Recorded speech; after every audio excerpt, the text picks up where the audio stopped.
നാമത്തിനെല്ലാം മഹത്വം കൊടുക്കുന്നു. മത്തായിയുടെ സുവിശേഷം 16-ാമത്തെ അധ്യായം 5-ാമത്തെ വാക്യം 6-ാമത്തെ വാക്യം.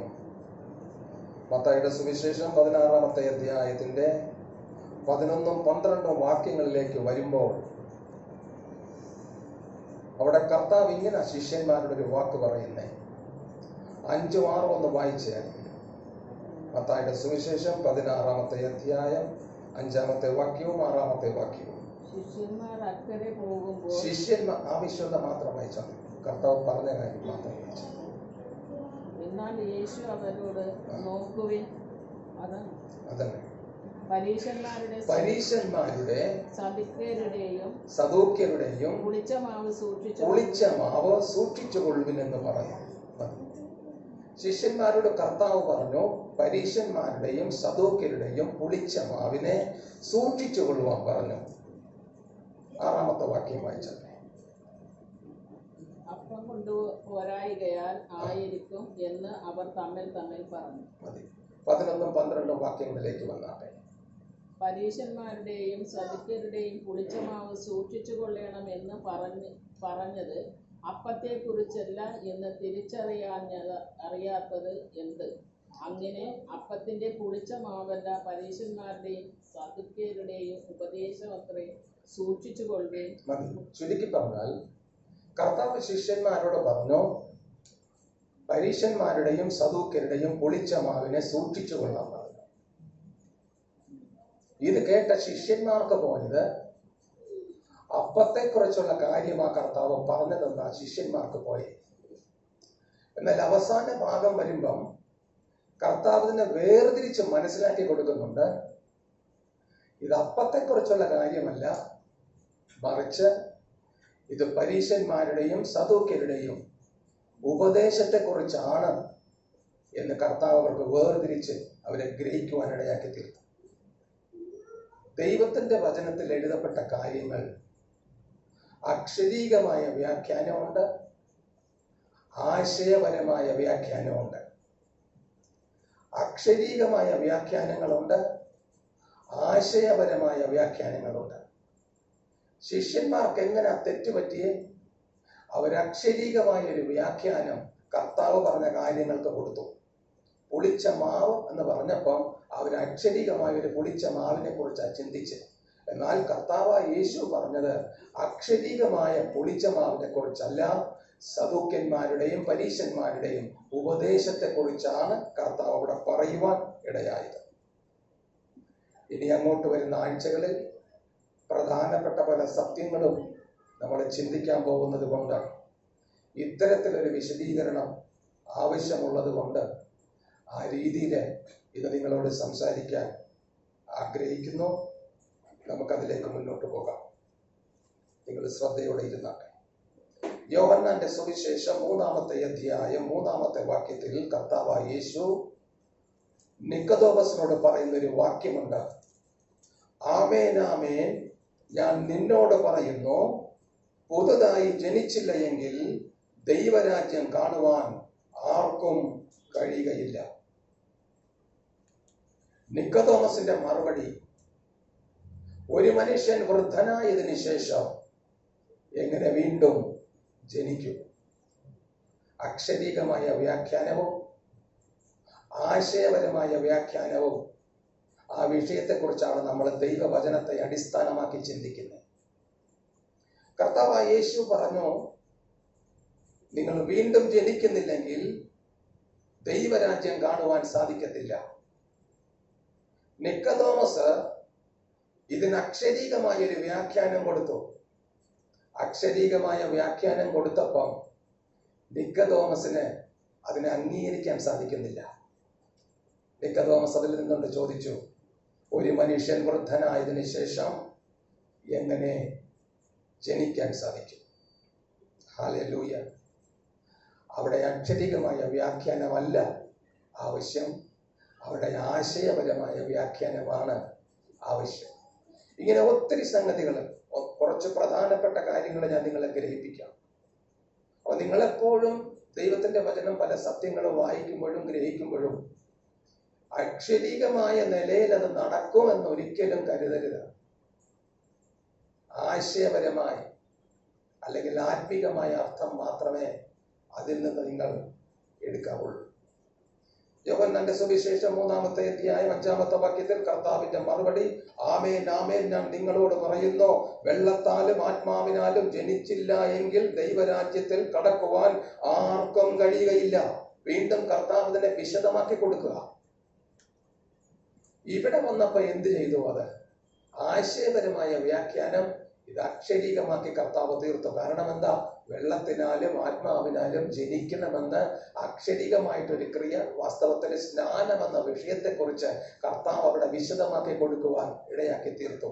എന്നാൽ എന്തുകൊണ്ടാണ് നിക്കോദോമസിന് ആദ്യം മനസ്സിലാകാൻ എന്ന് വെച്ചാൽ, നിക്കോദോമസിന് വീണ്ടും ജനിക്കുക എന്നുള്ള അതിനെ അക്ഷരീകമായിട്ട് എടുത്തത് കൊണ്ട് തനിക്കതിനെ ഗ്രഹിക്കുവാൻ സാധിച്ചില്ല. 1-2 ഉദാഹരണങ്ങൾ കൂടി ഞാൻ നിങ്ങളോട് പറയട്ടെ. പഴയ നിയമത്തിലൊരു വാക്യത്തിൽ പറയുന്നുണ്ട്, നിങ്ങളുടെ പാപം കടും ചുവപ്പായിരുന്നാലും അത് ഹിമം പോലെ വെളുക്കും. നമ്മൾ എപ്പോഴും കേട്ടിട്ടുണ്ട്, ദൈവത്തിന്റെ വചനം ദൈവശ്വാസീയമാണ്, ദൈവം പറഞ്ഞതാണ്, അതിന് മാറ്റമില്ലെന്നൊക്കെ. ഞാൻ ചോദിക്കട്ടെ, പാപത്തിനൊരു കളറുണ്ടോ? ഇല്ല. പാപത്തിന്റെ കളർ ചുമപ്പാണോ? അല്ല. പിന്നെ എന്താ അങ്ങനെ പറഞ്ഞേക്കുന്നേ? അത് അക്ഷരീകമായ രീതിയിൽ വ്യാഖ്യാനിക്കരുത്. അതിന്റെ ആശയമാണ് എടുക്കേണ്ടത്. കടുത്ത ചുവന്ന കളറിലുള്ളതായാലും ആ കളർ മാറി ഒരു വെളുത്ത കളറായി തീരുന്ന പോലെ എത്ര കഠിനമായ പാപമാണെങ്കിലും യേശുക്രിസ്തുവിൽ വിശ്വാസത്താൽ അത് മാറി വെളുത്തതായി തീരും. എന്ന് പറഞ്ഞാൽ മുമ്പുണ്ടായിരുന്ന ചുമപ്പിന്റെ ഒരു കണിക പോലും ഇല്ലാത്ത തരത്തിലായി തീരും എന്നുള്ള ആശയപരമായ വ്യാഖ്യാനമാണ് അവിടെ കൊടുക്കേണ്ടത്, അല്ലാതെ അക്ഷരികമായ വ്യാഖ്യാനമല്ല. ലൂക്കോസിന്റെ സുവിശേഷം 3-ാമത്തെ അധ്യായം അതിന്റെ 7-ാമത്തെ വാക്യത്തിലേക്ക് വരുമ്പോൾ, യോഹന്നാൻ സ്നാപകൻ മാനസാന്തര സ്നാനം ആഹ്വാനം കൊടുക്കുന്ന സമയം, മാനസാന്തര സ്നാനത്തിന് വേണ്ടി കടന്നു വരുന്ന യഹൂദന്മാരെ നോക്കി സ്നാപക യോഹന്നാൻ ഇപ്രകാരം അരുളി ചെയ്തു. എന്താ വാക്കെന്നറിയാമോ? സർപ്പസന്തതികളെ എന്ന് പറഞ്ഞ നിങ്ങൾ, സർപ്പസന്തതികളെ. വന്നതാരാ? ഇസ്രായേൽ മക്കളാ. വിളിച്ചത് എന്തെന്നാ? സർപ്പസന്തതികളെ. അക്ഷരീകമായ ഒരു വ്യാഖ്യാനം കൊടുക്കാൻ പറ്റുമോ? പറ്റുകയില്ല. നമുക്കറിയാം, മാവിൽ നിന്ന് മാങ്ങ ഉണ്ടാകും, പ്ലാവിൽ നിന്ന് ചക്ക ഉണ്ടാകും. സർപ്പസന്തതി ആകണമെങ്കിൽ എന്തിൽ നിന്നുണ്ടാകണം? സർപ്പത്തിൽ നിന്നുണ്ടാകണം. പക്ഷെ വന്നത് സർപ്പസന്തതികളല്ല, വന്നത് മനുഷ്യരാണ്. ആ മനുഷ്യരെ നോക്കി സ്നാപകൻ വിളിച്ചത് സർപ്പസന്തതികൾ എന്നാ. അപ്പൊ അക്ഷരീകമായ ഒരു വ്യാഖ്യാനം അവിടെ കൊടുത്താൽ ശരിയാകുകയില്ല. പിന്നെ എന്തുകൊണ്ടാ സർപ്പസന്തതികൾ എന്ന് പറഞ്ഞ്? അവരുടെ സ്വഭാവം, മറുതലിച്ചു നിൽക്കുന്ന സ്വഭാവം, അവരുടെ സ്വഭാവത്തെ, അവരുടെ അല്ലെങ്കിൽ ഹൃദയകാഠിന്യത്തെ എടുത്തും കൊണ്ടാണ് അവിടെ വ്യാഖ്യാനിച്ചത് സർപ്പത്തിന്റെ സന്തതികളെ എന്നുള്ളത്. വീണ്ടും നമുക്ക് കാണാം, യോഹന്നാന്റെ സുവിശേഷം 8-ാമത്തെ അധ്യായം അതിന്റെ 44-ാമത്തെ വാക്യത്തിൽ വരുമ്പോൾ കർത്താവ് യേശു പറയുന്നുണ്ട്. 8-ാമത്തെ അധ്യായം യോഹന്നാന്റെ സുവിശേഷം 44-ാമത്തെ വാക്യത്തിൽ കർത്താവ് യേശു ഇപ്രകാരം പറയുന്നുണ്ട്, നിങ്ങൾ പിശാച് എന്ന പിതാവിന്റെ മക്കൾ. കർത്താവ് പറഞ്ഞതാ. യോഹന്നാൻ പറഞ്ഞത് വേണ്ട നമുക്ക് മാറ്റി നിർത്താം. കർത്താവ് പറയുകയാണ്, യഹൂദന്മാരെ നോക്കി പറയുകയാണ്, പരീശന്മാരെ നോക്കി പറയുകയാണ്, നിങ്ങൾ പിശാച് എന്ന പിതാവിന്റെ മക്കൾ. അതിനും അക്ഷരീകമായൊരു വ്യാഖ്യാനം കൊടുക്കാൻ പറ്റുമോ? പറ്റുകയില്ല. പിന്നെ എന്തുകൊണ്ടാണ് കർത്താവ് പിശാചിന്റെ മക്കളെന്ന് പറയാൻ കാര്യം? അവരുടെ സ്വഭാവം, സത്യം അംഗീകരിക്കാനുള്ള മനസ്സില്ലായ്മ, വ്യാജം അനുസരിക്കുക, സത്യം പറയുന്ന കർത്താവിനെ പിന്തുടർന്ന് അപായപ്പെടുത്താൻ ശ്രമിക്കുക, ഇതെല്ലാം ചേർത്താണ് കർത്താവ് പറഞ്ഞത്, നിങ്ങൾ പിശാച് എന്ന പിതാവിന്റെ മക്കൾ. അവര് വ്യാജം പറയുക, അവര് നുണ പറഞ്ഞുകൊണ്ടിരിക്കുക. ഇതിലൊന്നും അക്ഷരികമായ നിലയിൽ നമ്മൾ എടുക്കാൻ പറ്റുകയില്ല. ആശയപരമായ കാര്യങ്ങളെ നമുക്കിതിലെല്ലാം എടുക്കാനായിട്ട് സാധിക്കത്തുള്ളൂ. സങ്കീർത്തന പുസ്തകം 40-ാമത്തെ അധ്യായം അതിന്റെ 2-ാമത്തെ വാക്യത്തിൽ വരുമ്പോൾ, സങ്കീർത്തന പുസ്തകം 40-ാമത്തെ അധ്യായം അതിന്റെ 2-ാമത്തെ വാക്യത്തിലേക്ക് വരുമ്പോൾ അവിടെ ദാവീദ് ഇപ്രകാരം എഴുതി: നാശകരമായ കുഴിയിൽ നിന്നും കുഴഞ്ഞ ചേറ്റിൽ നിന്നും അവൻ എന്നെ കയറ്റി, എൻ്റെ കാലുകളെ ഒരു പാറമേൽ നിർത്തി, എൻ്റെ ഗമനത്തെ സ്ഥിരമാക്കി. അവിടെയും അക്ഷരികമായ വ്യാഖ്യാനം കൊടുക്കരുത്. കാരണം അവിടെ കുഴിയോ കുഴഞ്ഞ ചേറോ പാറയോ ഒന്നും അവിടെ ഇല്ല. അവസ്ഥകളെ കാണിക്കുക. ഏറ്റവും അധമമായ അവസ്ഥയിലായിരുന്ന എന്നെ ഏറ്റവും ഉന്നതമായ ഉറപ്പിച്ചു നിർത്തുന്ന ഒരവസ്ഥയിലേക്ക് മാറ്റിയെടുത്തു എന്നുള്ളതാണ് ആ വാക്കുകൾ കൊണ്ട് അവിടെ ഉദ്ദേശിക്കുന്നത്. അവിടെയും അക്ഷരികമായ കാര്യം എന്ത് ചെയ്യരുത്, എടുക്കരുത്. നമുക്ക് നമ്മുടെ കാതലായ വിഷയത്തിലേക്ക് വരാം. മത്തായിയുടെ സുവിശേഷം 5-ാമത്തെ അധ്യായം അതിന്റെ 18-ാമത്തെ വാക്യത്തിലേക്ക് വരുമ്പോൾ, മത്തായിയുടെ സുവിശേഷം 5-ാമത്തെ അധ്യായം അതിന്റെ 18-ാമത്തെ വാക്യത്തിലേക്ക് വരുമ്പോൾ കർത്താവായ യേശു അവിടെ ശിഷ്യന്മാരോട് ഇങ്ങനെ പറയുന്നുണ്ട്: സത്യമായിട്ട് ഞാൻ നിങ്ങളോട് പറയുന്നു. സത്യമായവൻ, ദൈവവചനം ജഡമെടുത്ത കർത്താവായ യേശു ഇപ്രകാരം പറയുന്നു: സത്യമായി ഞാൻ നിങ്ങളോട് പറയുന്നു, ആകാശവും ഭൂമിയും ഒഴിഞ്ഞു പോകും വരെ സകലവും നിവർത്തിയാകുവോളം ന്യായപ്രമാണത്തിൽ നിന്നും ഒരു വള്ളിയെങ്കിലും പുള്ളിയെങ്കിലും ഒരു നാളും ഒഴിഞ്ഞു പോകയില്ല. ദൈവം പറഞ്ഞ വാക്ക, സത്യമായിട്ട് പറയുന്നു എന്ന് പറഞ്ഞ വാക്ക. ഹല്ലേലൂയ. അവിടെ പറയുകയാണ്, ആകാശവും ഭൂമിയും ഒഴിഞ്ഞു പോകും വരെ സകലതും നിവർത്തിയാകുവോളം ന്യായപ്രമാണത്തിൽ നിന്നൊരു വള്ളിയെങ്കിലോ പുള്ളിയെങ്കിലും ഒരു നാളും ഒഴിഞ്ഞു പോകയില്ല എന്ന് സത്യമായി കർത്താവ് പറഞ്ഞു. അതിലേക്ക് നമ്മൾ വരുന്നതിന് മുമ്പ് ഒരല്പം ഞാൻ ഇടയിൽ ഒരു കാര്യം കൂടി പറഞ്ഞോട്ടെ. കർത്താവായ യേശു യഹൂദന്മാരുടെ വിശുദ്ധ മന്ദിരത്തെ, ദൈവാലയത്തെ നോക്കിക്കൊണ്ട് ശിഷ്യന്മാരുടെ കൂട്ടത്തോട് ഒരിക്കൽ ഇപ്രകാരം പറഞ്ഞു. ശിഷ്യന്മാര് ദൈവാലയത്തിന്റെ പണികളെ കാണിച്ചപ്പോ, അതിന്റെ മേന്മകളെ പറഞ്ഞപ്പോ, ഇത്ര വർഷം കൊണ്ടാണ് ഇത് പണിഞ്ഞുറപ്പിച്ചതെന്നുള്ള കാര്യങ്ങൾ പറഞ്ഞപ്പോ കർത്താവ് തിരിച്ചിപ്രകാരം പറയുകയുണ്ടായി: ഇത് കല്ലിന്റെ പുറത്ത് കല്ല് ശേഷിക്കാതെ ഇടിഞ്ഞു പോകുന്ന സമയം വരുന്നുണ്ട്. എന്നിട്ട് കർത്താവ് തിരിച്ചൊരു വാക്യം ഇങ്ങനെ പറഞ്ഞു: എന്നാൽ ഈ മന്ദിരം പൊളിപ്പിൻ, 3 ദിവസം കൊണ്ട് അതിനെ പണി.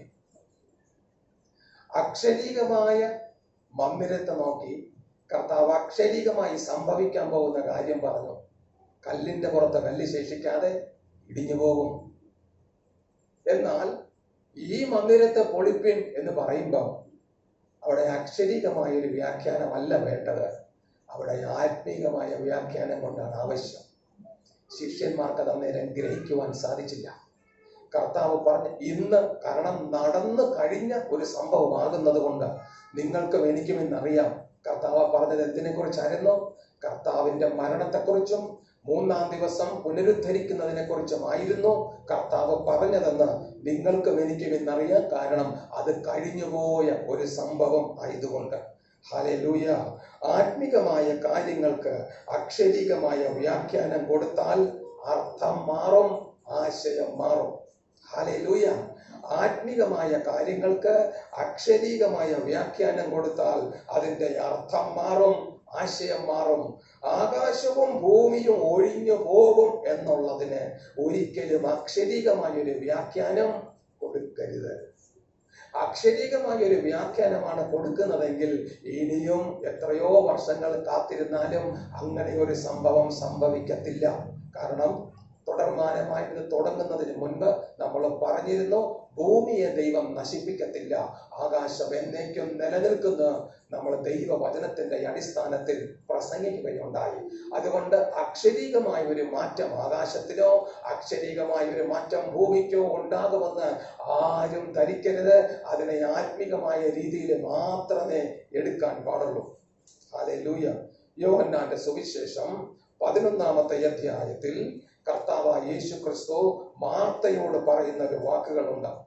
നിന്റെ സഹോദരൻ ഉയർത്തെഴുന്നേൽക്കും. നിന്റെ സഹോദരൻ ഉയർത്തെഴുന്നേൽക്കും. മാർത്ത കർത്താവിനോട് തിരിച്ചു പറഞ്ഞ വാക്ക് ഇങ്ങനായിരുന്നു: ഒടുക്കത്തെ നാളത്തിലെ പുനരുത്ഥാനത്തിൽ എന്റെ സഹോദരൻ ഉയർത്തെഴുന്നേൽക്കും എന്ന് ഞാൻ അറിയുന്നു. ഹല്ലേലൂയ. വാസ്തവത്തിൽ കർത്താവ് പറഞ്ഞത് ആത്മീകമായൊരു കാര്യമാണോ? അല്ല, അക്ഷരികമായി നടക്കാൻ പോകുന്ന ഒരു കാര്യമാണ് കർത്താവ് പറഞ്ഞത്. എന്താ?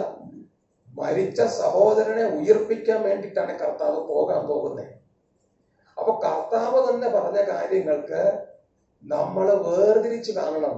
അക്ഷരികമായ വ്യാഖ്യാനം കൊടുക്കേണ്ടതിന് അക്ഷരികമായ വ്യാഖ്യാനം കൊടുക്കണം. ആശയപരമായ വ്യാഖ്യാനം കൊടുക്കേണ്ടതിന് ആശയപരമായ വ്യാഖ്യാനം കൊടുക്കണം. ആത്മീകമായ വ്യാഖ്യാനം കൊടുക്കേണ്ടതിന് ആത്മീകമായ വ്യാഖ്യാനം കൊടുക്കണം. ഈ മന്ദിരം പൊളിപ്പിൻ 3 ദിവസം കൊണ്ട് പണിയും എന്ന് പറഞ്ഞതിന് നമ്മൾ അക്ഷരികമായ വ്യാഖ്യാനം കൊടുത്താൽ തെറ്റിപ്പോകും.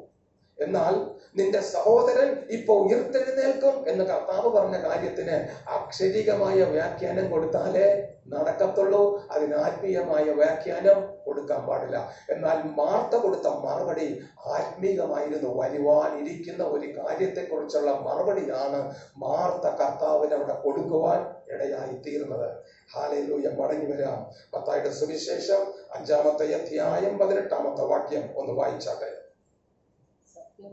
സത്യമായിട്ട് ഞാൻ നിങ്ങളോട് പറയുന്നു, ആകാശവും ഭൂമിയും, എല്ലാരും ഒന്ന് പറഞ്ഞേ, ആകാശവും ഭൂമിയും ഒഴിഞ്ഞു പോകും വരെ സകലവും നിവർത്തിയാകുവോളം ന്യായപ്രമാണത്തിൽ നിന്ന് ഒരു പുള്ളിയെങ്കിലും ഒരു നാളും ഒഴിഞ്ഞു പോകയില്ല. ശ്രദ്ധിച്ചോ. സാധാരണയായി പലരും തന്നെ നമ്മളെല്ലാവരും മെഡിക്കൽ ഷോപ്പിലും മറ്റ് സൂപ്പർ മാർക്കറ്റിലും പോയിട്ട് സാധനങ്ങൾ വാങ്ങിക്കാറുണ്ട്. ഭക്ഷണ സാധനങ്ങൾ പാക്ക് ചെയ്തത് സാധാരണ വാങ്ങിച്ച് ശേഷം നമ്മൾ ചെയ്യുന്നൊരു കാര്യമുണ്ട്. എല്ലാവരും അല്ലെങ്കിലും പലരും ചെയ്യുന്നതുണ്ട്. എന്താണെന്നറിയാമോ? അതൊന്ന് മറിച്ച് നോക്കും. എന്താ നോക്കുന്നതെന്നറിയാമോ? എന്താ? കേട്ടില്ല. ചിലര് നോക്കുന്ന അതിന്റെ ഡേറ്റ് നോക്കും, ചിലരതിന്റെ വില നോക്കും. എന്നാൽ വിലയെക്കാളും പ്രസക്തി ഏതിനാണെന്നറിയാമോ? ഡേറ്റിനാണ്. കാരണം എന്താ? അത് എക്സ്പയറി ആയതാണോ, അതിന്റെ കാലഘട്ടം തീർന്നു പോയതാണോ, ഇത് ഉപയോഗിക്കാൻ പറ്റുന്നതാണോ എന്നാണ് ഈ പാക്കറ്റ് എടുക്കുന്നവർ നോക്കുന്നത്. ഹല്ലേലൂയ. ന്യായപ്രമാണത്തിലെ കാര്യങ്ങളുടെ നിലനിൽപ്പിന് ഒരു കാലാവധി ഉണ്ടായിരുന്നു. ന്യായപ്രമാണത്തിലെ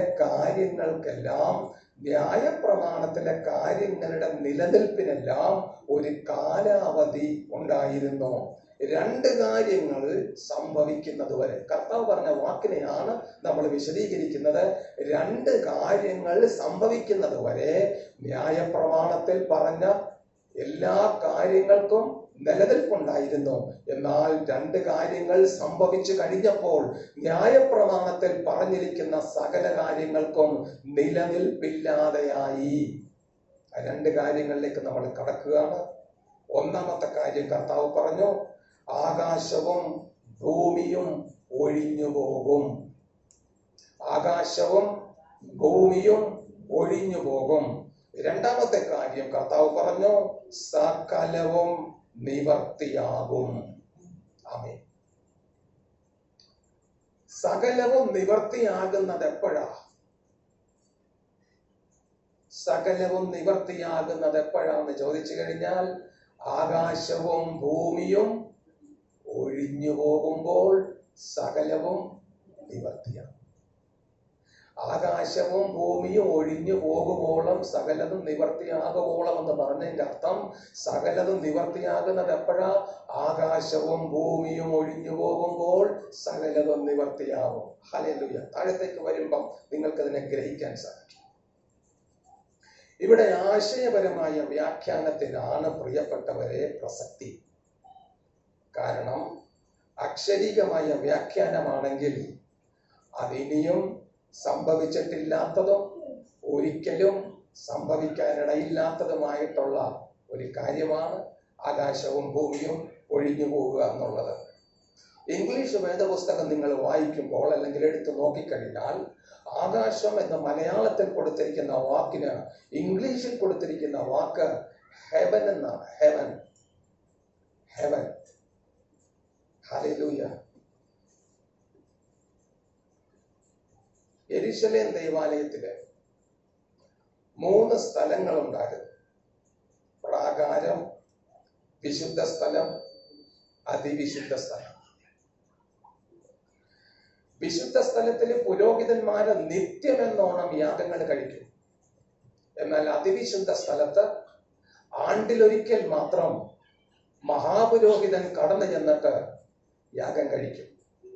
വെറും കൈയോടെയല്ല, രക്തവുമായിട്ട് ചെന്നിട്ട് യാഗം കഴിക്കും.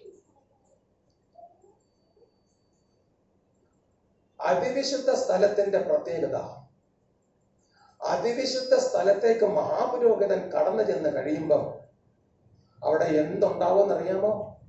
എന്തുണ്ടാവും? ദൈവത്തിന്റെ സാന്നിധ്യം അവിടെ ഉണ്ടാവും.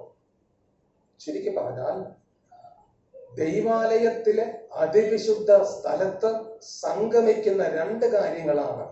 എന്തൊക്കെയാണെന്നറിയാമോ? സ്വർഗവും ഭൂമിയും ഒരുമിച്ച് സംഗമിക്കുന്ന സംഗമസ്ഥലമാണ് ഏത്? അതിവിശുദ്ധ സ്ഥലം.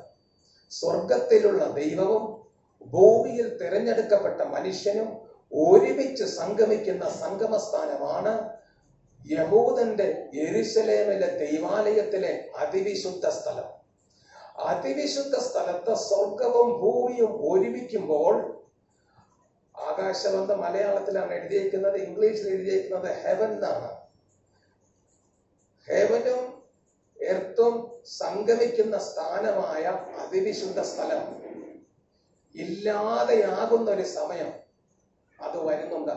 കർത്താവ് പറഞ്ഞതാ, ആകാശവും ഭൂമിയും മാറിപ്പോകുമെന്നുള്ളത് മുകളിലുള്ള ആകാശം മാറിപ്പോകുന്നതോ താഴെയുള്ള ഭൂമി മാറിപ്പോകുന്നതോ അല്ല. വിശുദ്ധ മന്ദിരത്തിന്റെ തകർച്ചയോടെ, വിശുദ്ധ മന്ദിരം കത്തെരിഞ്ഞും ഇല്ലാതെയായി തീരുന്നതോടെ എന്തുണ്ടാകത്തില്ല? സ്വർഗവും ഭൂമിയും തമ്മിൽ ഒരുമിക്കുന്ന ഒരു സംഗമസ്ഥാനം ഉണ്ടാകത്തില്ല. ഹല്ലേലൂയ. അങ്ങനെ ഒരവസ്ഥ ഉണ്ടാകുന്ന സമയം എന്ത് സംഭവിക്കും? സകലതും നിവർത്തിയാകും. ഹല്ലേലൂയ.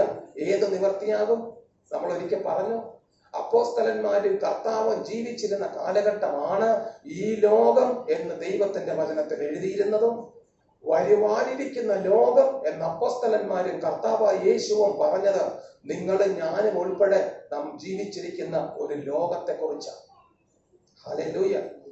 സ്വർഗവും ഭൂമിയും സംഗമിക്കുന്ന സംഗമസ്ഥാനം യെരുശലേം ദൈവാലയത്തിലെ അതിവിശുദ്ധ സ്ഥലവും ദൈവാലയത്തിന്റെ തകർച്ചയോടും നാശത്തോടും കൂടെ മാറിപ്പോയപ്പോൾ ദൈവത്തിന്റെ വചനത്തിൽ കർത്താവ് സകലതും നിവർത്തിയാകുമെന്ന് പറഞ്ഞത് സകലതും നിവർത്തിയായി. സകലതും നിവർത്തിയായപ്പോ എന്ത് സംഭവിച്ചു? ആ സംഗമസ്ഥാനം എന്നേക്കുമായി മാറിപ്പോയി. പക്ഷേ അതിന് വർഷങ്ങൾക്ക് മുമ്പ് പരിശുദ്ധാത്മാവിനാൽ ദൈവം അരുളി ചെയ്തു, ഞാൻ പുതിയതിനെ ഒന്ന് ചെയ്യും. ഹല്ലേലൂയ. ഞാൻ പുതിയതിനെ ഒന്ന് ചെയ്യും. ഇത് നിങ്ങൾക്ക് ഏകദേശം അറിയാം. ആലയം എന്ന് പറയുന്നത് ആലയമല്ല, ആലയം എന്ന് പറയുന്നത് നാം തന്നെയാണ്. ഹല്ലേലൂയ. ദൈവം സ്ഥാനത്തെ മാറ്റി, പക്ഷെ ദൈവത്തിന്റെ പ്രവൃത്തിയെ പദ്ധതിയെ മാറ്റില്ല. ആമേൻ. ദൈവം സ്ഥാനത്തെ മാറ്റി. ഒരു പ്രത്യേക സമയത്ത് ഒരു പ്രത്യേക സ്ഥാനത്ത് മനുഷ്യനുമായിട്ട് സംഗമിച്ചിരിക്കുന്ന ദൈവം ആ സ്ഥാനവും സമയവും സ്ഥലവും മാറ്റിക്കളഞ്ഞു. എന്നാൽ ദൈവത്തിന്റെ പദ്ധതികളെ മാറ്റിയില്ല. ദൈവം എന്ത് ചെയ്തു? മനുഷ്യനിൽ തന്റെ വാസസ്ഥലമാക്കി. പ്രവചന പുസ്തകത്തിൽ എഴുതിയിട്ടുണ്ട്, ഞാൻ പുതിയതൊന്ന് ചെയ്യും, ഞാൻ പുറത്തുള്ളതിനെ അതിന്റെ അകത്താക്കും, അവൻ എന്നെ ആലയമാക്കി തീർക്കും, അവന്റെ ഉള്ളത്തിൽ ഞാൻ വസിക്കുമെന്ന് 100 കണക്കിന് വർഷങ്ങൾക്ക് മുമ്പ് അരുളി ചെയ്തതിനെ നിവർത്തിക്കുവാനിടയായി. അതുകൊണ്ട് പ്രിയപ്പെട്ടവരെ, ആകാശം മാറിപ്പോകും, ഭൂമി മാറിപ്പോകും എന്നുള്ളത് മുകളിലുള്ള ആകാശം മാറിപ്പോകുന്നതോ താഴെയുള്ള ഭൂമി മാറിപ്പോകുന്നതിനെയോ അല്ല. അതിന് അക്ഷരികമായ ഒരു വ്യാഖ്യാനം നിങ്ങൾ കൊടുക്കരുത്. അതിന് ആശയപരമായ വ്യാഖ്യാനമാണ് ആവശ്യം. അതിന് ആത്മീകമായ ഒരു വ്യാഖ്യാനമാണ് ആവശ്യം. ഹല്ലേലൂയ. കർത്താവായ യേശു ക്രിസ്തു പറഞ്ഞതുപോലെ കല്ലിന്റെ പുറത്ത് കല്ല് ശേഷിക്കാതെ ഇടിഞ്ഞു പോകുന്ന ഈ അവസ്ഥ AD 70-കളിൽ ദൈവാലയത്തിന് സംഭവിച്ചപ്പോൾ സ്വർഗവും ഭൂമിയും സംഗമിച്ചിരിക്കുന്ന ആ സ്ഥലത്തിന് മാറ്റം സംഭവിച്ചു. അത് മാറിപ്പോയി. അത് മാറിപ്പോയപ്പോൾ സകലതും നിവർത്തീകരിക്കാൻ ഇടയായി. അതിവിശുദ്ധ സ്ഥലമെന്ന് പറയുന്ന ആ ഭാഗത്ത് എല്ലാവർക്കും പ്രവേശനമില്ല. എബ്രായ ലേഖനം 9-ാമത്തെ അധ്യായത്തിലേക്ക് വന്നാട്ടെ. എബ്രായ ലേഖനം 9-ാമത്തെ അധ്യായം, അവിടെ 1-ാം വാക്യം തുടങ്ങുന്നത് അങ്ങനെ. ആദ്യ നിയമത്തിന് ഒന്ന് വായിച്ചെന്താ വാക്യം? 1-ാം വാക്യം. ആദ്യ നിയമത്തിന് ഒന്ന് പറഞ്ഞേ. ആദ്യ നിയമത്തിനും ആരാധനയ്ക്കുള്ള ചട്ടങ്ങളും ലൗകികമായ വിശുദ്ധ മന്ദിരവും ഉണ്ടായിരുന്നു. ലൗകികമായ വിശുദ്ധ മന്ദിരം ഒന്ന് പറഞ്ഞേ. ലൗകികമായ വിശുദ്ധ മന്ദിരം. എല്ലാരും പറഞ്ഞില്ല. ലൗകികമായ വിശുദ്ധ മന്ദിരം. എന്താ ലൗകികമായ വിശുദ്ധ മന്ദിരം? മനുഷ്യന്റെ കരങ്ങൾ കൊണ്ട് പണിതീർക്കപ്പെട്ട മന്ദിരം, കാണാൻ സാധിക്കുന്ന മന്ദിരം. ലൗകികമായ വിശുദ്ധ മന്ദിരവും ഉണ്ടായിരുന്നു. എബ്രായ ലേഖനം 9-ാമത്തെ അധ്യായത്തിന്റെ 6-ാമത്തെ വാക്യത്തിലേക്ക് വന്നാട്ടെ. വായിച്ചോളൂ. തീർന്ന ശേഷം പുരോഹിതന്മാർ നിത്യവും മുൻകൂടാരത്തിൽ ചെന്ന് ശുശ്രൂഷ കഴിക്കും. പുരോഹിതന്മാർ, അതിന്റെ ഇടയിൽ നിങ്ങൾ വീട്ടിൽ വായിച്ചാൽ അറിയാം, ന്യായപ്രമാണ പ്രകാരമുള്ള ഓരോ കാര്യങ്ങളും എഴുതിയതിനു ശേഷം ഇവ ഇങ്ങനെ പണി തീർത്തതിന് ശേഷം പുരോഹിതന്മാർ, ബഹുവചനത്തിലാണ് പറഞ്ഞേക്കുന്നത്, പുരോഹിതന്മാർ നിത്യം മുൻകൂടാരത്തിൽ ചെന്നിട്ട് എന്ത് ചെയ്യും? ശുശ്രൂഷ കഴിക്കും. എബ്രായ ലേഖനത്തിൽ വേറെ ഒരു ഭാഗത്ത് പറയുന്നുണ്ട്, ഏത് പുരോഹിതനും നിത്യേന പാപങ്ങൾക്ക് പരിഹാരം വരുത്തുവാൻ കഴിയാത്ത യാഗങ്ങൾ ചെയ്തുകൊണ്ട് നിൽക്കുന്നു. അതിന് തന്നെ ഈ പറയുന്നത്, മുൻകൂടാരത്തിൽ ചെന്ന് പുരോഹിതന്മാർ ശുശ്രൂഷ കഴിച്ചുകൊണ്ടിരിക്കും. അടുത്ത ഭാഗം പറയുന്നു, രണ്ടാമത്തേതിലോ ആണ്ടിലൊരിക്കൽ മഹാപുരോഹിതൻ മാത്രം ചെല്ലും. ഏകവചനത്തിനാ പറഞ്ഞേക്കുന്നത്, ഒരാള് മാത്രമേ ചെല്ലത്തുള്ളൂ. ആണ്ടിലൊരിക്കൽ മഹാപുരോഹിതൻ മാത്രം ചെല്ലും. എന്തിനാ ചെല്ലുന്നറിയാമോ? ജനത്തിന്റെയും തന്റെയും അബദ്ധങ്ങൾക്ക് പരിഹാരവും കൊണ്ട്, മൃഗത്തിന്റെ രക്തവും കൊണ്ട് അതിവിശുദ്ധ മന്ദിരത്തിന്റെ അകത്തേക്ക് കടന്നു ചെല്ലും. ഹല്ലേലൂയ. എബ്രായ ലേഖനം 7-ാമത്തെ അധ്യായം 18-19 വാക്യങ്ങൾ വായിക്കുന്നത് നിങ്ങൾ ശ്രദ്ധിച്ചോണം. വായിച്ചോട്ടെ. മുൻപിലത്തെ കൽപ്പനയ്ക്ക് എന്തുണ്ടായിരുന്നു? ബലഹീനതയുണ്ടായിരുന്നു. ബലഹീനതയും നിഷ്പ്രയോജനവും പ്രയോജനമില്ലായ്മയുണ്ടായിരുന്നു. ബലഹീനതയും നിഷ്പ്രയോജനവും നിമിത്തം നീക്കവും എന്ന് പറഞ്ഞാൽ മാറിപ്പോക്കും. നീക്കവും ന്യായപ്രമാണത്താൽ ഒന്നും പൂർത്തി പ്രാപിച്ചില്ലല്ലോ. ഓക്കെ, മുൻപിലത്തെ കൽപ്പനയ്ക്ക് അതിന്റെ ബലഹീനതയും നിഷ്പ്രയോജനവും നിമിത്തം നീക്കവും, ബാക്കി വായിച്ചോ, നാം ദൈവത്തോട് അടുക്കുന്നതിനുള്ള ഏറെ നല്ല പ്രത്യാശയ്ക്കുള്ള സ്ഥാപനവും വന്നിരിക്കുന്നു. രണ്ട് കാര്യമാണ് അവിടെ പറഞ്ഞേ. ഒന്ന്, എന്ത് സംഭവിച്ചു? നീക്കം വന്നു. രണ്ടാമത്തതോ, സ്ഥാപനം വന്നു. ഹല്ലേലൂയ. നീക്കം വന്നത് ഏതിനാ? ഒന്നും പൂർത്തീകരിക്കപ്പെടാൻ സാധിക്കാത്ത ന്യായപ്രമാണത്തിന് നീക്കം വന്നു. എന്നാ സ്ഥാപനം വന്നത് ഏതിനാ? അവിടെ എഴുതിയിരിക്കുന്നു, നാം ദൈവത്തോട് അടുക്കുന്നതിനുള്ള ഏറെ നല്ല പ്രത്യാശയ്ക്കുള്ള സ്ഥാപനം വന്നു. ശ്രദ്ധിച്ചോ ആ വാക്യം നിങ്ങൾ? അതിനു മുമ്പ് ആരാ ദൈവത്തോട് അടുത്തിരുന്നേ? മഹാപുരോഹിതൻ മാത്രം. ജനം എവിടെ നിൽക്കും? പുറത്തു നിൽക്കും. ഇവിടെ എന്താ എഴുതിയിരിക്കുന്നേ? നാം ദൈവത്തോട് അടുക്കുന്നതിനുള്ള ഏറെ നല്ല പ്രത്യാശയ്ക്കുള്ള സ്ഥാപനം വന്നു എന്ന് പറഞ്ഞാൽ, മഹാപൗരോഹിത്യ പ്രധാന പ്രകാരം ജനത്തെയും ദൈവത്തെയും വേർതിരിച്ച് നിർത്തിയിരുന്ന ആ വേർപാടിന്റെ നടുച്ചുവർ എന്ത് സംഭവിച്ചു? ഇടിഞ്ഞുപോയി. അന്ന് ജനത്തിന്റെ കാര്യങ്ങൾക്ക് വേണ്ടി മഹാപുരോഹിതൻ ദൈവസന്നിധിയിൽ ചെല്ലും. അവര് രണ്ടുപേരും തമ്മിലാ കാണുന്നേ. ജനം കാണുന്നില്ല, ജനം അടുക്കുന്നില്ല, ജനം അകലത്താ. കാരണം എന്താ? അകൃത്യവും കൊണ്ട് ദൈവത്തിനടുക്കൽ ചെന്നാൽ ജീവിച്ചിരിക്കത്തില്ല. എന്നാൽ ഇവിടെ പറഞ്ഞിരിക്കുന്നു, നാം ദൈവത്തോട് അടുക്കുന്നതിനുള്ള ഏറെ നല്ല പ്രത്യാശയ്ക്കുള്ള സ്ഥാപനം വന്നു. ഒന്നിനെ നീക്കി മറ്റൊന്നിനെ എന്ത് ചെയ്തു? സ്ഥാപിച്ചു. യോഹന്നാന്റെ സുവിശേഷം 19-ാമത്തെ അധ്യായം 30-ാമത്തെ വാക്യത്തിൽ മരിക്കുന്നതിന് മുമ്പ് കർത്താവായ യേശു ഇപ്രകാരം ക്രൂശിൽ വിളിച്ചു പറഞ്ഞു, സകലതും നിവർത്തിയായി. സകലതും നിവർത്തിയായി. എബ്രായ ലേഖനം 9-ാമത്തെ അധ്യായം അതിന്റെ 16-ാമത്തെ വാക്യത്തിലേക്ക് വരുമ്പോൾ അവിടെ ഇപ്രകാരം വായിക്കാൻ സാധിക്കുന്നുണ്ട്, നിയമമുള്ളയിടത്ത് നിയമകർത്താവിന്റെ മരണം തെളിയുവാൻ ആവശ്യം. മരിച്ച ശേഷമല്ലോ നിയമം സ്ഥിരമാകുന്നത്. മരിച്ച ശേഷമല്ലോ നിയമം സ്ഥിരമാകുന്നത്. നിയമകർത്താവിന്റെ ജീവകാലത്തോളം അതിന് ഉറപ്പില്ല. അതുകൊണ്ട് ആദ്യ നിയമവും രക്തം കൂടാതെ പ്രതിഷ്ഠിച്ചതല്ല. ചുരുക്കി പറഞ്ഞാൽ നിവർത്തിയായി എന്ന് കർത്താവ് പറയുമ്പോൾ ആദ്യ നിയമം പ്രതിഷ്ഠിച്ചത് എന്തുകൊണ്ടാ? രക്തം കൊണ്ടാ.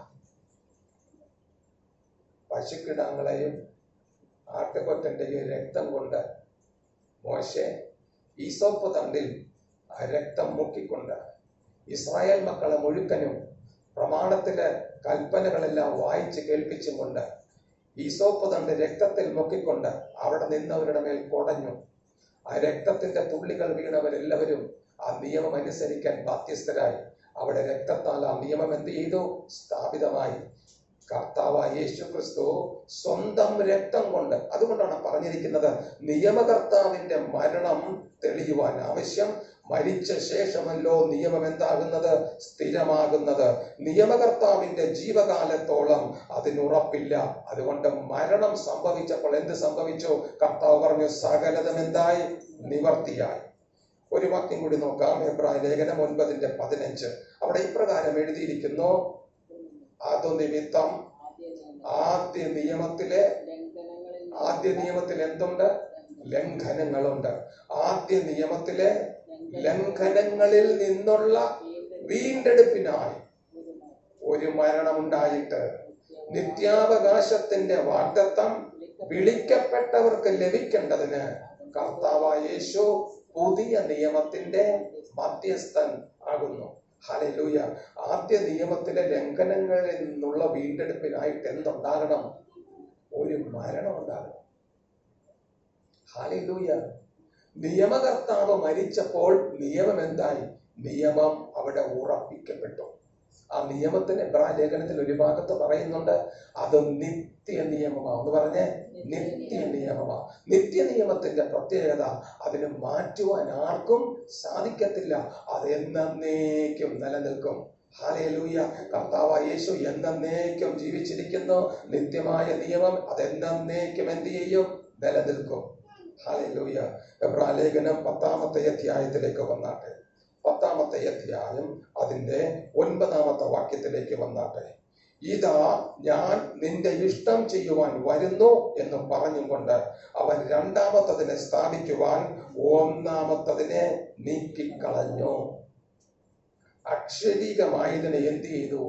നീക്കിക്കളഞ്ഞിട്ട് ആത്മീകമായതിനെ എന്ത് ചെയ്തു? സ്ഥാപിതമാക്കി. അക്ഷരീകമായതിനെ നീക്കിക്കളഞ്ഞും കൊണ്ട് ആത്മീകമായതിനെ കർത്താവ് എന്ത് ചെയ്തു? സ്ഥാപിതമാക്കി. ഹല്ലേലൂയ. ഏകയാഗത്താൽ, ശ്രദ്ധിച്ചോണേ, ഏകയാഗത്താൽ ശുദ്ധി വരുത്തിയെങ്കിലും പുതിയതിനെ സ്ഥാപിക്കുവാൻ പഴയതിനെ നീക്കിയെങ്കിലും ദൈവാലയത്തിന്റെ അക്ഷരീകമായ പതനത്തിലൂടെ കല്ലിന്മേൽ കല്ല് ശേഷിക്കാതെയുള്ള തകർച്ചയിൽ കത്തുന്ന തീയിൽ സകലതും എരിഞ്ഞടങ്ങിയപ്പോൾ എന്ത് സംഭവിച്ചെന്നറിയാമോ? എല്ലാത്തിനും നിവർത്തിയായി. ആകാശവും ഭൂമിയും മാറിപ്പോയി. പുതിയതിനെ എന്ത് ചെയ്തു? സ്ഥാപിതമാക്കി. മത്തായിയുടെ സുവിശേഷം 5:18 വരാം. ആകാശവും ഭൂമിയും ഒഴിഞ്ഞുപോയി, ദൈവവും മനുഷ്യനും സംഗമിച്ച സംഗമസ്ഥാനം ഇല്ലാതായി.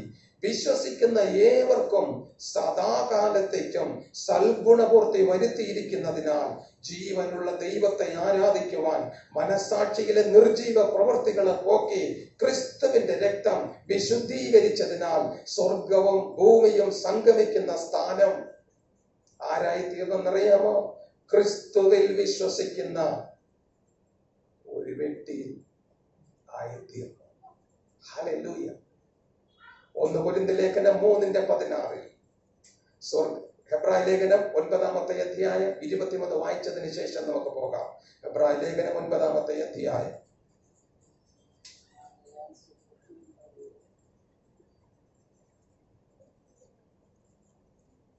9:23. സ്വർഗത്തിലുള്ളവയുടെ പ്രതിബിംബങ്ങൾ. ഒരു മിനിറ്റ്.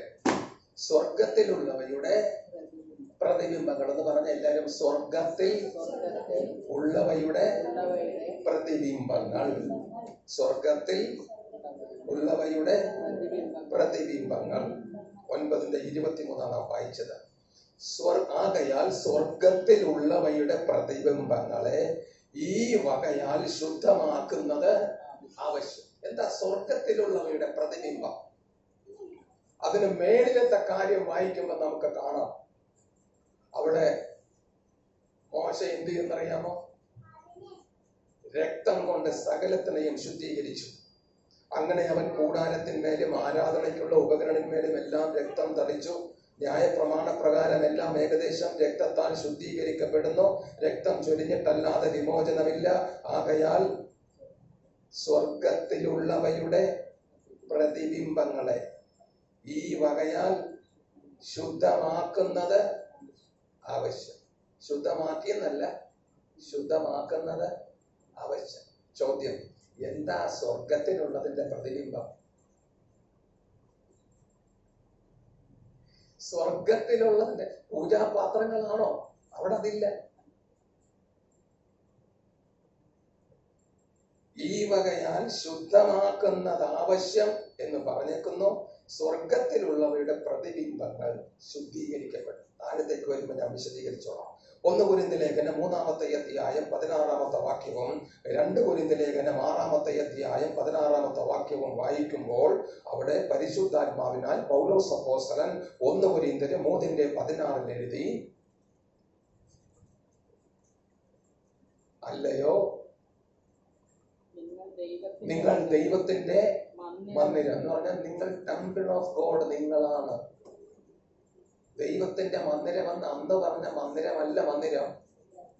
നിങ്ങളാണ് ദൈവത്തിന്റെ മന്ദിരം. ഇത് എഴുതുമ്പോൾ ആ മന്ദിരം നിലക്കുന്നുണ്ട്. ഇത് എഴുതുന്ന സമയത്ത് ആ മന്ദിരത്തിന് എന്ത് സംഭവിച്ചിട്ടില്ല? വീഴ്ച സംഭവിച്ചിട്ടില്ല, നാശം സംഭവിച്ചിട്ടില്ല.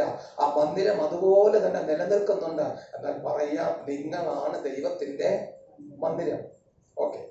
2 കൊരിന്ത്യർ 6:16 വായിക്കാൻ നേരത്തെ അവിടെ പറയുന്നു, വിഗ്രഹമേതുമില്ല, നിങ്ങളല്ലോ ജീവനുള്ള ദൈവത്തിന്റെ ആലയം. ഹല്ലേലൂയ. രണ്ടും ചേർത്ത് വായിച്ചാൽ മനസ്സിലാക്കാൻ സാധിക്കും, മനുഷ്യനെ ദൈവം ദൈവത്തിന്റെ ആലയമാക്കി തീർക്കുന്നു. ഹല്ലേലൂയ. ദൈവത്തിന്റെ ആലയമാക്കി മനുഷ്യനെ തീർക്കണമെങ്കിൽ മനുഷ്യനിൽ എന്ത് നടക്കണം? ഒരു ശുദ്ധീകരണം നടക്കണം. ഹല്ലേലൂയ. ഒരു ശുദ്ധീകരണം നടക്കണം. അതുകൊണ്ട് ഹെബ്രായ ലേഖനത്തിൽ ഇങ്ങനെ എഴുതി, സ്വർഗത്തിലുള്ളവയുടെ പ്രതിബിംബങ്ങൾ എന്ത് ചെയ്യപ്പെടണം? ശുദ്ധീകരിക്കപ്പെടണം. ശുദ്ധീകരിക്കപ്പെട്ട് കഴിഞ്ഞാൽ എന്ത് സംഭവിക്കും? സ്വർഗത്തിലെ ദൈവം ആ ശുദ്ധീകരിക്കപ്പെട്ട പ്രതിബിംബങ്ങളായ മനുഷ്യന്റെ ഉള്ളിൽ തന്റെ വാസസ്ഥലമാക്കി തീർക്കും. ഹല്ലേലൂയ. അതുകൊണ്ടാ പറഞ്ഞ, നിങ്ങൾ അറിയുന്നില്ലയോ, നിങ്ങളുടെ ശരീരം പരിശുദ്ധാത്മാവിന്റെ മന്ദിരങ്ങളാണല്ലോ, നിങ്ങളുടെ ശരീരം ദൈവത്തിന്റെ ആലയമാണല്ലോ. പ്രിയപ്പെട്ടവരെ, നമ്മൾ തിരിച്ചറിയണം, നിങ്ങൾ തിരിച്ചറിയണം. ഹല്ലേലൂയ. ഇതിന്റെ പിന്നിൽ ദൈവം കൊടുത്തിരിക്കുന്ന വില, ഇതിന്റെ പിന്നിൽ ദൈവം വെച്ചിരിക്കുന്ന പദ്ധതികൾ, ഇതിന്റെ പിന്നിൽ ദൈവം വിഭാവനം ചെയ്തിരിക്കുന്ന കാര്യങ്ങൾ, ആണ്ടിൽ ഒരിക്കൽ അതിവിശുദ്ധ മന്ദിരത്തിൽ വന്നതിന് ശേഷം മനുഷ്യനുമായിട്ട് സംഗമിച്ചിരുന്ന സ്ഥാനത്ത് അതിനെ നീക്കിക്കളഞ്ഞതിന് ശേഷം മനുഷ്യനെ തെരഞ്ഞെടുത്ത് ശുദ്ധീകരിച്ച് തന്റെ വാസസ്ഥലമാക്കി തീർത്തു. ആമേൻ. എഫെസ്യ ലേഖനം 1-ാമത്തെ അധ്യായം 4-ാമത്തെ വാക്യത്തിലേക്ക് വരുമ്പോൾ അപ്പോസ്തലൻ വീണ്ടും എഴുതുക, കർത്താവായ യേശു ക്രിസ്തുവിന്റെ മരണ പുനരുത്ഥാനത്തിന്റെ ശേഷം AD 60-കളിൽ പൗലോസ് അപ്പോസ്തലൻ ഇപ്രകാരം എഴുതി. 4-ാമത്തെ വാക്യം, നാം തന്റെ സന്നിധിയിൽ വിശുദ്ധരും നിഷ്കളങ്കരും ആകേണ്ടതിന് ലോകസ്ഥാപനത്തിന് മുൻപേ നമ്മെ അവനിൽ തിരഞ്ഞെടുത്തു. ലോകം എന്ന് പറഞ്ഞിരിക്കുന്നത് എന്താണെന്ന് നേരത്തെ വിശദീകരിച്ചിട്ടുണ്ട്. ഇപ്പോഴത്തെ ലോകം, വരുവാനിരിക്കുന്ന ലോകം എന്ന് വ്യത്യസ്തങ്ങളായ 2 ലോകങ്ങളെ പരാമർശിച്ചിട്ടുണ്ട്. എന്താണ് ലോകാവസാനമെന്ന് നിങ്ങളോട് വിശദീകരിച്ചിട്ടുണ്ട്. ലോകസ്ഥാപനത്തിന് മുൻപേ തിരഞ്ഞെടുത്തു എന്ന് പറയുമ്പോൾ AD 60-ൽ എന്ത് സ്ഥാപിക്കപ്പെട്ടിട്ടില്ല? വരുവാനുള്ള ലോകം സ്ഥാപിക്കപ്പെട്ടിട്ടില്ല. ഒന്നുകൂടി പറയാം, ലോകം സ്ഥാപിക്കുന്നതിന് മുൻപേ നിങ്ങളെ തിരഞ്ഞെടുത്തിരിക്കുന്നു എന്ന് പറയുമ്പം വരുവാനുള്ള ലോകം എന്ത് ചെയ്തിട്ടില്ല? സ്ഥാപിക്കപ്പെട്ടിട്ടില്ല. ആ സ്ഥാപിക്കപ്പെടാനിരിക്കുന്ന ലോകത്തിലേക്ക് നിങ്ങളെ എന്ത് ചെയ്തിരിക്കുന്നു? തിരഞ്ഞെടുത്തിരിക്കുന്നു എന്നാണ് അവിടെ പറഞ്ഞിരിക്കുന്നത്. വരാനിരിക്കുന്ന ലോകം എന്ന അപ്പോസ്തലൻ പറയുന്ന ലോകത്തിന്റെ പ്രത്യേകത, അവിടെ ദൈവവും മഹാപുരോഹിതനും അവരായിരിക്കുന്ന ലോകത്തിന്റെ പ്രത്യേകത, അവിടെ ദൈവവും മഹാപുരോഹിതനുമായിരുന്നെങ്കിൽ വരുവാനിരിക്കുന്ന ലോകത്തിന്റെ പ്രത്യേകത, അവിടെ ദൈവവും മഹാപുരോഹിതനുമല്ല, ദൈവവും ദൈവത്തിനുള്ളവരും. ഹല്ലേലൂയ എന്ന് പറഞ്ഞ്, ദൈവവും ദൈവത്തിനുള്ളവരും. ഹല്ലേലൂയ. പ്രിയപ്പെട്ടവരെ, മന്ദിരം തകരും, ആകാശവും ഭൂമിയും മാറിപ്പോകും, മഹാപുരോഹിതൻ മാത്രം എന്ന നിയമം നീക്കി ഏകയാഗത്താൽ വിശുദ്ധീകരിക്കപ്പെട്ട ഏവർക്കും പ്രവേശനം സാധ്യമാക്കി. അപ്പോസ്തലനായ പത്രോസ് ഇപ്രകാരം എഴുതി, നാമോ അന്ധകാരത്തിൽ നിന്ന് തന്റെ അത്ഭുത പ്രകാശത്തിലേക്ക് അത്ഭുത പ്രകാശത്തിലേക്ക് തന്റെ സൽഗുണങ്ങളെ പോഷിപ്പാൻ തക്കവണ്ണം തിരഞ്ഞെടുക്കപ്പെട്ട ജാതിയും വിശുദ്ധ പുരോഹിത വംശവും ആകുന്നു. 1 കൊരിന്ത്യർ ലേഖനം 15-ാമത്തെ അധ്യായം 50-ാമത്തെ വാക്യത്തിലേക്ക് വന്നാൽ ശ്രദ്ധിച്ചോളാം. 1 കൊരിന്ത്യർ ലേഖനം 15-ാമത്തെ അധ്യായം 50-ാമത്തെ വാക്യം, മാംസരക്തങ്ങൾ ദൈവരാജ്യം അവകാശമാക്കയില്ല. ഇതിന് നിങ്ങൾ അക്ഷരികമായ വ്യാഖ്യാനം കൊടുക്കുവോ? ആശയപരമായ വ്യാഖ്യാനം കൊടുക്കുവോ? ഇതിന് നിങ്ങൾ അക്ഷരികമായ വ്യാഖ്യാനം കൊടുക്കുവോ? ആത്മീകമായ ഒരു വ്യാഖ്യാനം കൊടുക്കുവോ? ആ വാക്യം ഇങ്ങനെയാണ്, മാംസരക്തങ്ങൾ ദൈവരാജ്യത്തെ അവകാശമാക്കയില്ല. അക്ഷരികമായ വ്യാഖ്യാനം കൊടുത്താൽ എന്തെന്നായി തീരും? മനുഷ്യൻ മരിച്ച് ശരീരം വിട്ട് ചെല്ലുന്ന സ്ഥലമാണ് ദൈവരാജ്യം എന്നുള്ള തീരുമാനത്തിലെത്തേണ്ടി വരും, അക്ഷരികമാണെങ്കിൽ. എന്നാൽ ആശയപരമാണെങ്കിൽ നേരെ തിരിച്ചാണ്. നോക്കാം നമുക്ക് ഏത് തീരുമാനം എടുക്കണമെന്ന്. 1 കൊരിന്ത്യർ ലേഖനം, ഇവിടെ എഫെസ്യ ലേഖനം 6-ാമത്തെ അധ്യായം അതിന്റെ 12-ാമത്തെ വാക്യത്തിൽ ഇപ്രകാരം വായിക്കുവാൻ സാധിക്കുന്നുണ്ട്. എഫെസ്യ ലേഖനം 6-ാമത്തെ അധ്യായം അതിന്റെ 12-ാമത്തെ വാക്യത്തിൽ ഇപ്രകാരം എഴുതിയിട്ടുണ്ട്, നമുക്ക് പോരാട്ടമുള്ളത് ജഡരക്തങ്ങളോടല്ല. നമുക്കല്ല, അന്നത്തെ കാലഘട്ടത്തിൽ ജീവിച്ചിരുന്ന അപ്പോസ്തലന്മാർക്കും വിശ്വാസികൾക്കും പോരാട്ടമുള്ളത് ജഡരക്തങ്ങളോടല്ല. ജഡരക്തം എന്താന്ന് മനസ്സിലായി? മനുഷ്യരെ കുറിച്ചാണ് എന്ത് പറയുന്നത്? ജഡരക്തം എന്ന് പറയുന്നത്. 1 കൊരിന്ത്യർ ലേഖനം 5-ാമത്തെ അധ്യായം 17-ാമത്തെ വാക്യം, 2 കൊരിന്ത്യർ ലേഖനം 5-ാമത്തെ അധ്യായം 17-ാമത്തെ വാക്യം, അവിടെ വായിക്കുമ്പോൾ ഇങ്ങനെ കാണാം, ഒരുത്തൻ ക്രിസ്തുവിലായാൽ അവൻ പുതിയ സൃഷ്ടി. ഒരുത്തൻ ക്രിസ്തുവിലായാൽ അവൻ പുതിയ സൃഷ്ടി. പുതിയ മനുഷ്യൻ എന്നാണോ പറഞ്ഞേ? അല്ല, പുതിയ സൃഷ്ടി. ഹല്ലേലൂയ. പഴയത് ആ വാക്യം മുഴുവൻ വായിച്ചു. ഒരുത്തൻ ക്രിസ്തുവിനായാൽ അവൻ പുതിയ സൃഷ്ടിയാകുന്നു, പഴയത് കഴിഞ്ഞുപോയി, അടുത്തത് സകലവും പുതുതായി തീർന്നിരിക്കുന്നു. ഹല്ലേലൂയ. അപ്പോ യേശു ക്രിസ്തുവിൽ വിശ്വസിക്കുന്ന ദൈവവചനപ്രകാരമുള്ള ഒരു വ്യക്തിയെ ദൈവവചനം പറയുന്നത് എന്തെന്നാ? മനുഷ്യനെന്നാണോ?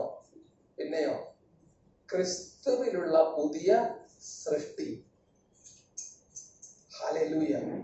എന്ന് പറഞ്ഞാൽ പുതിയ ഒരു ജീവി, ന്യൂ ക്രീച്ചർ എന്നാ ഇംഗ്ലീഷിൽ എഴുതിയിരിക്കുന്ന, പുതിയ ഒരു ജീവി, പുതിയ ഒരു ജീവി. ഹല്ലേലൂയ. യോഹന്നാന്റെ സുവിശേഷം 3-ാമത്തെ അധ്യായം 6-ാമത്തെ വാക്യത്തിൽ വരുമ്പോൾ കർത്താവായ യേശു നിക്കോദോമസിനോട് സംസാരിച്ച ഭാഗത്ത് ഒരു കാര്യം പ്രത്യേകിച്ച് പറയുന്നുണ്ട്. ഇപ്രകാരം ആ കർത്താവ് പറഞ്ഞത്, ജഡത്താൽ ജനിച്ചത് ജഡം, ജഡത്താൽ ജനിച്ചത് ജഡം, ആത്മാവിനാൽ ജനിച്ചത് എന്താ? ആത്മാവാകുന്നു. ആരാ പറഞ്ഞേ? കർത്താവായ യേശു പറഞ്ഞേ. ആരാ കർത്താവായ യേശു? ദൈവമാ, ദൈവവചനമായ കർത്താവായ യേശു പറഞ്ഞു, ജഡത്താൽ ജനിച്ചത് ജഡം. ജഡത്താൽ ജനിച്ചത് ജഡം എന്ന് പറഞ്ഞാൽ ജഡരക്തം എന്ന് പറയുന്നവരെ ജഡത്താൽ ജനിച്ചത്. എന്നാൽ ആത്മാവിനാൽ ജനിച്ചത് ജഡരക്തമാണോ? അല്ലല്ലോ, അല്ല. കൊരിന്ത്യർ ലേഖനത്തിൽ എന്താ പറഞ്ഞത്? ജഡരക്തങ്ങൾ ദൈവരാജ്യത്തെ അവകാശമാക്കത്തില്ല, മാംസരക്തങ്ങൾ ദൈവരാജ്യത്തെ അവകാശമാക്കത്തില്ല. അവകാശമാക്കുന്നവരാരാ?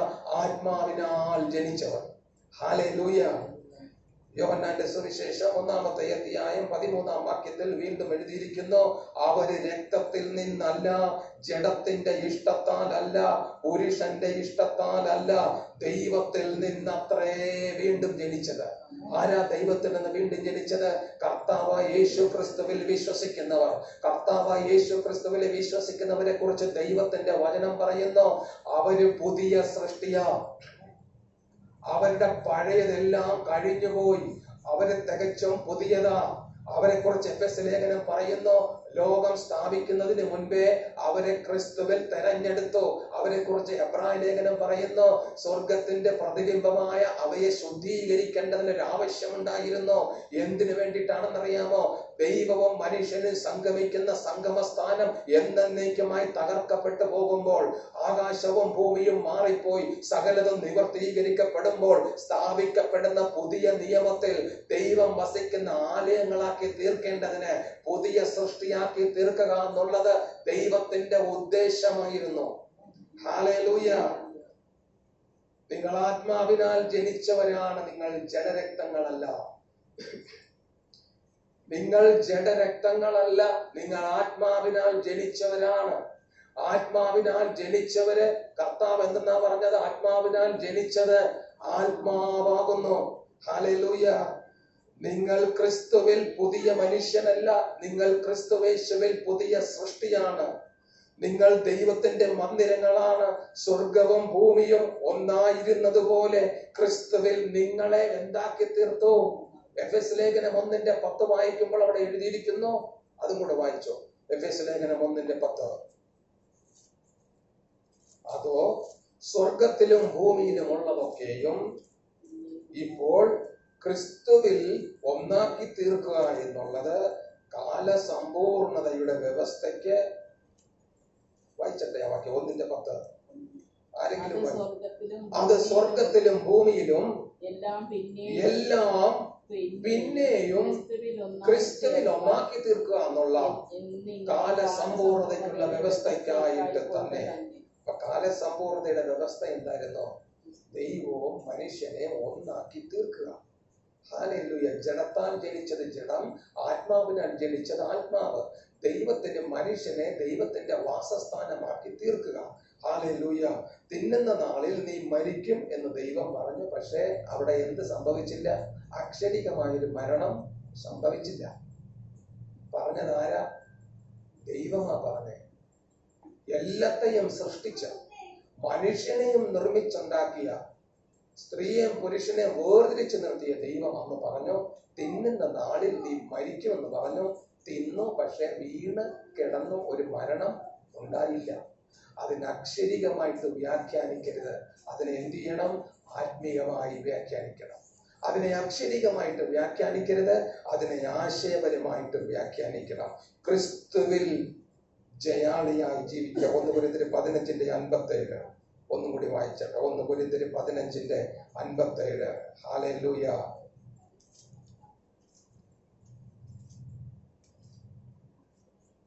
നമ്മുടെ കർത്താവായ യേശുക്രിസ്തു മുഖാന്തരം നമുക്ക് ജയം നമ്മുടെ കർത്താവായ യേശു ക്രിസ്തു മുഖാന്തരം നമുക്ക് ജയം നൽകുന്ന ദൈവത്തിന് സ്തോത്രം. ആമേൻ. നമുക്ക് ഒന്നൊരുമിച്ച് പറയാം. നമ്മുടെ നമ്മുടെ കർത്താവായ യേശു ക്രിസ്തു മുഖാന്തരം നമുക്ക് ജയം നൽകുന്ന ദൈവത്തിന് സ്തോത്രം. ഹല്ലേലൂയ. ആമേൻ.